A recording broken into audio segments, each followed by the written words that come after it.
Barakallahu fikum. Afikum. Digər suallara keçək. Bəzi ticarətlə məşğul olan müsəlmanlar, istər kişilər, xüsusilə də qadınlar, paylaşımlarında, yəni statuslarında arxa fonda musiqi və naşidlərdən istifadə edirlər. Bu məsələ şəriət baxımından nə dərəcədə doğrudur? Bu da günümüzün problemlərindəndir. Qlobal problemlərdən Allah qorusun. Ümumiyyətlə bilmək lazımdır ki, Allahın kitabına nəzər salarkən, Peyğəmbərimizin sallallahu aleyhi və səlləmin sünnəsinə baxarkən görürük ki, yəni bu müsəlmanların icma etdiyi bir məsələdir ki, musiqi haramdır. Musiqi haramdır. Yəni Quran-ı Kərimdə nə qədər ayətlər var, buna dəlalət edir. Peyğəmbərimizin sallallahu aleyhi və səlləm nə qədər hədislər var ki, buna dəlalət edir. Və bütün sahabələr, bütün İslam ümmətinin alimləri icma ediblər ki, musiqi haramdır. Qaldı ki, naşidlər məsələsinə, nəinki o ticari məsələlərdə və digər məsələlərdə də. Bəzən görürük ki, biz dərslərdə və yaxud hansısa bir məsələdə o musiqilərdən, naşidlərdən istifadə edirlər. Ümumiyyətlə bu şeylərdən çəkinmək lazım. Yəni, naşidlər məsələsi o elə bir məsələdir ki, Allah qorusun, bu elə bir problemdir ki, bunları illə mən rəhmə Rabbi, Rəbbimin rəhm etdiyi qullar istisnadır. Demək olar ki, hamı bundan istifadə edir. Hamı bundan nədir? İstifadə edir. Ona görə baxmaq lazımdır ki, biz həmişə, belə deyək də, bizim gücümüzün, qüvvətimizin olması üçün Allahın izni ilə biz həmişə nə etməliyik? Allahın kitabına, Peyğəmbərimizin sallallahu aleyhi və səlləmin sünnəsinə və sahabələrin fəhminə. O sahabələr ticarət etmirdilərmi? Edirdilər.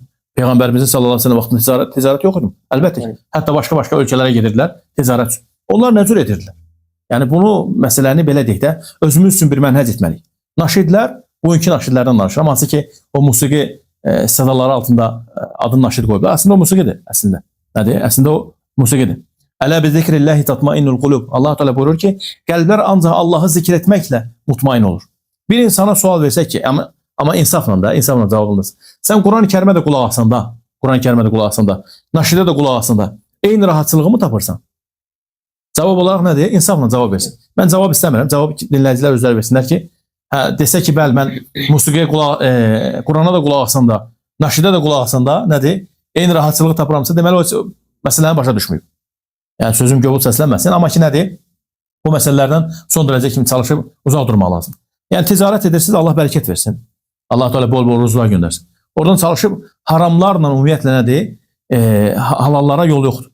İnsan bir işə başlayır, misal üçün bir dükan açır və yaxud bir deyək ki, ticarət eləmək istəyir, hansısa bir işi görmək istəyir. Ora haram qatandan sonra istərsəməz Allah qorusun, bir gün hardasa o öz işini görəcək, öz sözünü deyəcək. Ona görə çalışıb Allahın dedikləri kimi etmək lazımdır. Peyğəmbərimizin sallallahu aleyhi və səlləmin bizə öyrətdiyi kimi. Bəli.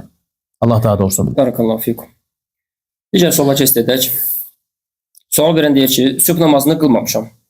Yatıb qalmışam. Günəş çıxandan sonra oyandım. Namazı qıldım.